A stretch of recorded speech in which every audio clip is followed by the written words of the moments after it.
Mga idol, update tayo doon sa circular column na mga pinutulan ng eskwela. Sa ngayon ay binalik yung mga eskwela na pinutol katulad nito mga idol, oh. Yan, mga naputulan na yan. Pinalitan ng eskwela. Ayan, may mga splice na siya ulit. Ayan mga idol. Ibinalik yung eskwela. Ang purpose lang sa kanya ay ilubog. Oh. Dahil hinahabol na yung 10 cm na mailubog yung mga bakal dito sa kulom. At sumabay na rin yung biga. Dahil nga katulad ng dati ko na i-upload, ito na yon yung pagkakadrop ng slab. Ayan mga idol, oh. Kita nyo yan. Ibinaba siya ng gis. Dahil hindi siya katulad doon sa mga naunang binuhusan, dahil sa termination ng konkreto, magkaiba pala yung elevation. Kaya nangyari ganon.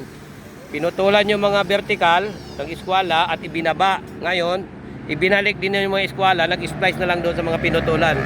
Yun yung update mga idol.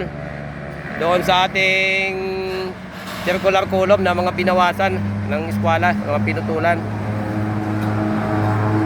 Mga idol, support sa aking YouTube channel. Pahingi naman ng suporta. Ganon din sa aking Facebook page, Kabakal Vlog mga idol. Ito na. Bali binabalik na yung mga eskwela na naka-splice na doon sa mga pinutulan. 3 kasing kulom yan na bilog. Doon. Tapos doon sa perimeter sa kanto. O ayan idol ha. O, actual na kinakabit yan. Yun palang haba ng mga binalik yung ginawang eskwela na dinugtong, maka-eskwela. Ang haba nung ano niya 120 at yung eskwela naman niya 40.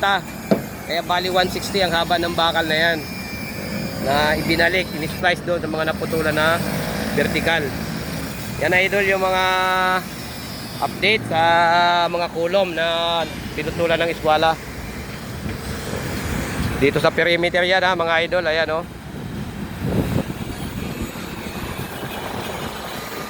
Maraming salamat mga idol sa nakakapanood ng aking video. At tulungan nyo na rin ang aking YouTube channel. Maraming salamat ha mga idol, mga kabakal.